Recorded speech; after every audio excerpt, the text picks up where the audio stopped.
इन्हीं का प्रश्न है, यही हुआ कि किसी से प्रेम किया, उसने किसी और से कर लिया। हाँ। अब बदले लेने की भावना हो रही है, अंदर से जल रहा हूँ और नहीं। एक ऐसा स्थिति आ गई है कि नहीं मतलब बाहर बदला निकलना मुश्किल। बदला तो बिल्कुल बिल्कुल गलत मार्ग है, बिल्कुल गलत मार्ग है।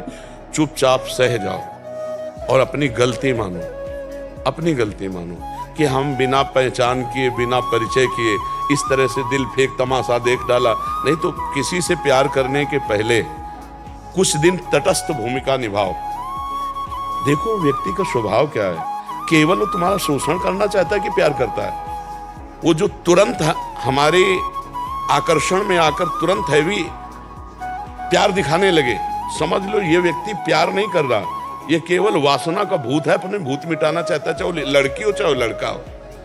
हम प्यार करने के लिए कभी मना नहीं करते, लेकिन किसी एक को चयन करो और आजीवन निर्वाह करो, तब तो तुम्हारा प्यार पवित्र और सुरक्षित माना जाएगा।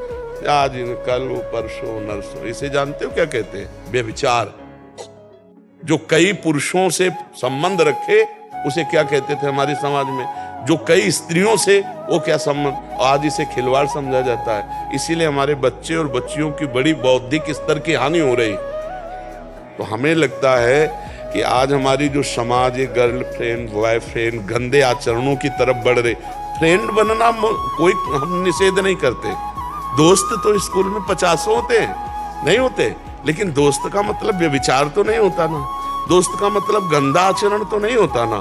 तो आप गंदा आचरण क्यों करते हो? दोस्त बनाओ, दोस्त तक रखो, और जब आपको इस कार्य में उतरना हो तो माता पिता को सम्मिलित करो और पाणी ग्रहण संस्कार करो, फिर जाओ गृहस्थी में आनंद लो। लेकिन अब ऐसा आधुनिकता चल गई है कि लिव इन रिलेशन चल गया है।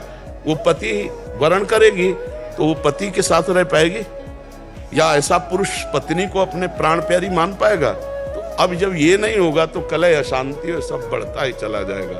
अब भोगों में सुख है नहीं। अब नए नए बच्चे जब भोगों में उतरते हैं तो सुखानुभूति होती नहीं है, तो फिर व्यसन करते हैं, ड्रग्स है, गांजा है, चिले, ये सब जीवन बर्बाद हो रहा है। तो आप लोग जैसे विज्ञ जन हैं, संभालो हमारी नई पीढ़ी को।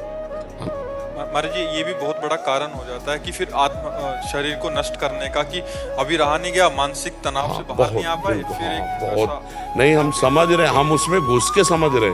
जैसे बच्चे बात करते हैं ना, तो इनके हम दिमाग में घुसते हैं, इनके दिल से दिल मिलाते हैं, तब छरछरा उठता है कि यार इसकी स्थिति क्या होगी, क्या हो। अब एक कोमल हृदय, मतलब सरल हृदय, चाहे लड़की को चाहे लड़के को, अब नई अवस्था है, अब उन्होंने दे दिया, अब वो तो जी जान से प्यार करता, वो देख रहा उसके साथ हंस रही, उसके साथ बात कर रही, अब वो कह रहा है तुम उसके साथ क्यों बात कर रहे, तो क्या तुमने हमें खरीद लिया है क्या?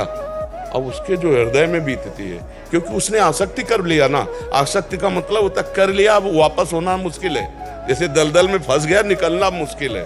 अब वो आसक्ति से पीड़ित है, तो नशा करे और नशे में अपने को व्यतीत करे तो फिर और परेशानी होती। बहुत सोच समझ के, बहुत सोच समझ, ये जीवन नष्ट होने वाला नहीं, ये जीवन खत्म। दूसरा तीसरा, हमको जीवन का तार तोड़ना है, दुख और सुख के ऊपर उठना है, हमें महान बनना है यार। इसलिए नाम जप करो और ये करो। ये तो सोचना मत, बुरा स्वप्न मान के छोड़ दो, कभी सामने भी दिखाई दे तो मत, कभी नहीं, ऐसा कभी मत करना, नहीं जीवन बर्बाद हो जाएगा, जेल भोगोगे, नरक जाओगे। समझ रहे हो? ऐसे कोई ना कोई फिर तुम्हारे भाग्य के अनुसार मिल जाएगी। ब्याह करो, आनंद से रहो, समझ रहे हो? गलत कदम मत उठाना। तो ऐसा होता है इसीलिए जब बच्चे बड़े के बात नहीं मानते। हाँ बिल्कुल, माता पिता का अनुशासन बच्चों को मानना ही चाहिए, मानना ही चाहिए। तो सर ये है कि मैं जिस ऑफिस में हूँ उसी ऑफिस में वो भी हैं।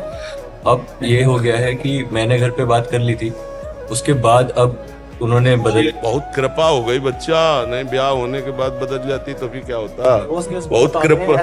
बहुत कृपा हो गई। इस पे प्रसन्न रहो कि बुरा संग होने के पहले हम बच गए। भगवान की कृपा मनाओ ना, और उसको प्रणाम करो कि आपने असली रूप बलिया पहले दिखा दिया, बाद में दिखाती तो हम किसी काम के नहीं रह जाते। इसलिए उसी ऑफिस में जाना पड़ता है। कोई फर्क नहीं पड़ता। अरे कोई नहीं, बहादुर बन रे, बहादुर बन, तू दिखा कि मैं तेरे से अच्छा हूं, मुझे तेरी जरूरत नहीं।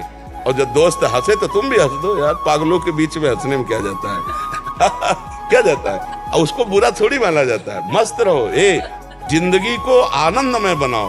भाई हम सबसे प्रार्थना करते हैं हर परिस्थिति की काट है, परिस्थिति में मत डूबो, परिस्थिति को काट के आगे बढ़ो। ऐसी नहीं, ये कोई बेइज्जती है, उसकी मन है वो दूसरी जगह जा रही, कोई बात नहीं भाई, तुम्हारे अपना रूप दिखा दिया, हमारी कोई बात नहीं, हमारा भगवान देखेगा।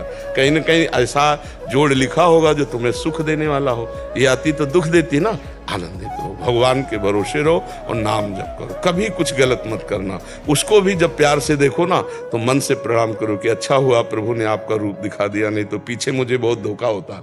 ऐसा किसी का हित, ये जैसे बच्चे सोचते हैं मेरी नहीं हुई तो किसी के नहीं होने देंगे, ऐसे लोग सोचते हैं ना, तो फिर वो क्या करते हैं, वो जेल से थे, वो भी जेल में जाते, वो किसी के नहीं होते, अपना जीवन बर्बाद और माता पिता परिवार को दुख, और इसके बाद वह जेल भोग करके फिर नरक जाना होता है। इसलिए कभी ऐसा न, जैसे कुछ बच्चे ऐसे मूर्ख होते हैं कि वो ऐसे इधर उधर सब रूप का नाश करने के लिए, जैसे वो क्या कहते हैं उसको, हाँ अरे कभी नहीं बच्चा, कभी नहीं।